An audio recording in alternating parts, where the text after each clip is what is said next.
ஒரு கிராமத்துல மட்டும் அங்க இருக்க பாதி பேர்த்துக்கு மேல 100 வயசுக்கு மேல வாழ்ந்துட்டு இருக்காங்களாமா. அது என்னடா கிராமம் தானே பாக்குறீங்க. ஜப்பான்ல இருக்க ஒக்கினாவா அப்படிங்கிற ஒரு கிராமத்துல மட்டும் அங்க இருக்க பாதிக்கும் மேற்பட்டவங்க 100 வயசுக்கு மேல ஹாப்பியாவும் ஃபுல் ஆக்டிவாவும் வாழ்ந்துட்டு இருக்காங்களாமா. அது என்னடா அப்படி ஒரு மந்திரம்னு சொல்லி இங்க இருக்கவங்க ஒரு 2 பேர் அங்க போய் ஆய்வு பண்ணிட்டு வரலாம் அப்படின்னு சொல்லி அங்க இருக்க மந்திரத்தை ஃபுல்லா ஆய்வு பண்ணிட்டு அதை வந்து நமக்கு ஒரு புக்ல நமக்கு கொடுத்துருக்காங்க. அந்த புக்கு தான் இக்கிகை அப்படிங்கிற ஒரு புக்கு. இன்னைக்கு இந்த இக்கிகையோட ஃபுல் ரிவ்யூ நம்ம பார்க்க போறோம். வீடியோ கடைசி வரைக்கும் பாருங்க, ரொம்ப யூஸ்ஃபுல்லா இருக்கும். ஃபர்ஸ்ட் நம்ம இக்கிகைனா என்னன்னு பார்த்தலாம். இக்கிகைனா நம்ம எதற்காக இந்த உலகத்துல வாழ்ந்துட்டு இருக்கோம், நம்ம வாழ்வதற்கான அர்த்தம் என்ன அப்படிங்கிறத இக்கிகை. இந்த இக்கிகையை நம்ம ஃபர்ஸ்ட் கண்டுபிடிக்கணும். நம்மளோட இக்கிகை என்னன்னு நம்ம தான் கண்டுபிடிச்சாகணும். ஸோ வந்து அதுக்கு இந்த புக்ல ஒரு 4 ஸ்டெப் சொல்லியிருக்காங்க. அதுக்கு முன்னாடி வாழ்க்கையில் எல்லாருமே ஒரு கோல் வச்சு கண்டிப்பா ஓடிட்டு இருக்கணும் அப்படிங்கறது இந்த புக்ல மென்ஷன் பண்றாங்க. ஏன்னா உங்களுக்குன்னு ஒரு கோல் இருக்கும்போது தான் நீங்க நைட்டு தூங்கி காலையில எழுந்திரிச்சு அந்த கோலுக்காக வேலை செய்வீங்க. ஸோ அப்பதான் உங்களோட வயசும் நீடிச்சுட்டே போகும். அப்பதான் நீங்க சுறுசுறுப்பாகவும் இருப்பீங்க. ஸோ அதனாலதான் வாழ்க்கையில் எல்லாருமே கண்டிப்பா ஒரு கோல் வச்சு அதுக்கேற்ற மாதிரி ஓடிட்டே இருங்க. கோல் வைங்க ஃபர்ஸ்ட் அப்படின்னு சொல்றாங்க.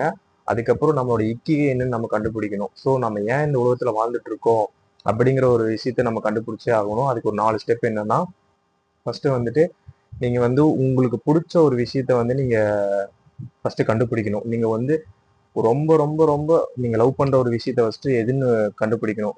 நீங்க வந்து ஒரு புக் ரிவ்யூ கொடுக்கறதா இருக்கட்டும், இல்ல வந்து ஒரு விளையாடுற விஷயமா இருக்கட்டும், இல்ல வந்து ஆம், ஒரு டீச்சிங் ஃபீல்டா இருக்கட்டும், எது எது நீங்க பண்ணீங்கன்னா உங்களுக்கு வந்து ரொம்ப டைம் போறதே தெரியாம இருக்கு, அந்த விஷயம் தான் உங்களுக்கு வந்து ஃபர்ஸ்ட் வந்து பிடிச்ச விஷயமா இருக்கும். அதை ஃபர்ஸ்ட் நீங்க எதுன்னு கண்டுபிடிக்கணும். அந்த விஷயத்துல நீங்க வந்து அதுக்கப்புறம் டேலண்டா இருக்கணும். இதுதான் செகண்ட் பாயிண்ட். ஃபர்ஸ்ட் பாயிண்ட் வந்து நீங்க எந்த விஷயத்த உங்களுக்கு ரொம்ப பிடிச்சிருக்குங்கிற விஷயத்த நீங்க கண்டுபிடிக்கணும். செகண்ட் வந்து அந்த விஷயத்துல நீங்க ரொம்ப டேலண்டடா இருக்கணும். அதுக்கப்புறம் 3வது விஷயம் வந்து அந்த விஷயத்துல இருந்து உங்களுக்கு வந்து ஒரு இன்கம் வர விஷயமா இருக்கணும். ஸோ கண்டிப்பா இன்கம் வந்தாதான் அடுத்த ஸ்டெப் நீங்க பண்ண முடியும். ஸோ அந்த விஷயத்துல இருந்து உங்களுக்கு ஒரு இன்கம் வர விஷயமா இருக்கணும். அதுதான் 3வது பாயிண்ட். 4வது பாயிண்ட் வந்துட்டு நீங்க பண்ணிட்டு இருக்க விஷயம் வந்து உலகத்துக்கு தேவைப்படுற விஷயமா இருக்கணும். ஸோ இந்த 4 விஷயத்தையும் நீங்க ப்ளஸ் பண்ணி பார்த்தீங்கன்னா உங்களுக்கு ஒரு விஷயம் பிடிக்கும் கண்டிப்பா வாழ்க்கையில. ஸோ அந்த விஷயத்தை நீங்க வந்து சூஸ் பண்ணி கண்டிப்பா உங்களுடைய இக்கியை கண்டுபிடிக்கலாம். இந்த 4 பாயிண்ட் தான் இக்கிகை கண்டுபிடிக்கிறதுக்கான ஒரு ஒரு ஃபார்முலா மாதிரி. ஸோ நீங்க வந்து ஈஸியா வந்து உங்களோட இக்கியை கண்டுபிடிக்கலாம்.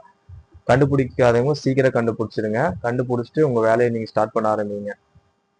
உங்களோட இக்கியை கண்டுபிடிச்சா நீங்க வாழ்க்கையில 100 வருஷம் வாழ்ந்துடலாமா அப்படிங்கறது மட்டும் இந்த புக்ல சொல்லல. இன்னும் ஒரு 10 படிப்பினைகளை சொல்லியிருக்காங்க. அந்த 10 படிப்பினைகளை நம்ம பார்க்கலாம் வாங்க. வாழ்க்கையில எப்பவுமே ஒரு சுறுசுறுப்பாகவும் புத்துணர்ச்சியோடும் வாழ்ந்துட்டு இருங்க. ஹரே ஹச்பு அப்படிங்கிற ஒரு மெத்தட்ல ஃபுட்டு சாப்பிடுங்க. அது வந்து எப்படின்னா உங்க வயிறு 80% நிறையிற வரைக்கும் மட்டும் சாப்பிடுங்க. சாப்பிட்டதுக்கு அப்புறம் ஆக்டிவா இருங்க, லேசியா இருக்காதீங்க. எப்பொழுதுமே முகத்துல ஒரு புன்னகையோட இருங்க. ஒன் டேக்கு மினிமம் ஒரு 50 மினிட்ஸ் ஆவது உடற்பயிற்சி பண்ணுங்க. அவசரப்படாதீங்க. வாழ்க்கை வந்து 100 மீட்டர் ரேஸ் கிடையாது. மராத்தான் மாதிரி நீங்க மெதுவா போனீங்கன்னா தான் ரொம்ப தூரம் போக முடியும். அடிக்கடி நேச்சரோட கனெக்டா இருங்க. இப்ப இருக்க சிட்டி லைஃப்ல கண்டிப்பா அது உங்களுக்கு யூஸ் ஆகும். உங்க லைஃப்ல வரவங்க எல்லாத்துக்கு கூடயுமே ஒரு நன்றி உணர்வோட இருங்க. உங்களை சுத்தி நல்ல நண்பர்களை வச்சுக்கோங்க. அதுதான் உங்களை அடுத்த லெவலுக்கு கூட்டிட்டு போகும். ஃபியூச்சர் பத்தி ஆசையும் பாஸ்ட பத்தி கவலையும் மறந்துட்டு பிரசன்ட்ல சந்தோஷமா வாழுங்க.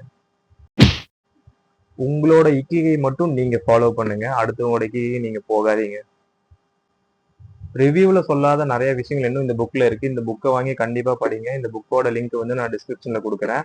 இன்னும் இக்கியை கண்டுபிடிக்காத உங்க ஃப்ரெண்ட்ஸுக்கு இந்த வீடியோ டேக் பண்ணி கண்டிப்பா இந்த வீடியோவை பார்த்துட்டு புக்கை வாங்கி படிக்க சொல்லுங்க. அடுத்த வீடியோவில் பார்க்கலாம். Stay tune.